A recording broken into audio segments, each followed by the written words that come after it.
ஒரு பசுமையான காட்டுப்பாதையில் தவளை முன்னால் நடக்க, சுண்டெலி, கோழி குஞ்சு, எறும்பு, வண்டு எல்லாம் சிரித்தபடி பின்னால் சென்றனர்.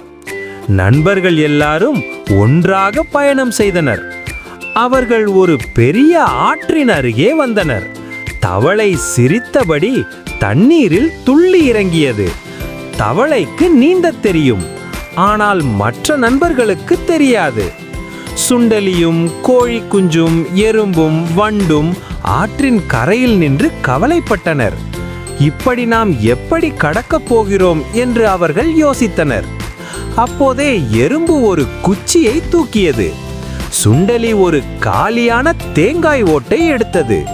கோழி குஞ்சு ஒரு பெரிய இலை கொண்டு வந்தது. வண்டு மகிழ்ச்சியுடன் தலையாட்டியது. அவர்களுக்கு ஒரு அருமையான யோசனை வந்தது. அவர்கள் சேர்ந்து தேங்காய் ஓட்டை படகாகவும், இலையை பாயாகவும், குச்சியை கம்பமாகவும் வைத்து ஒரு சிறிய படகை செய்தனர். ஒற்றுமையால் ஒரு படகு உருவானது. அனைவரும் படகில் ஏறினர். தவளை தண்ணீரில் நீந்தி வழிகாட்டியது.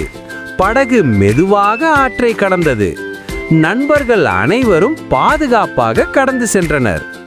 நீதி: ஒவ்வொருவருக்கும் தனித்திறமை உண்டு.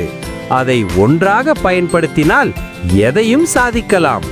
ஒன்றுபட்டால் உண்டு வாழ்வு.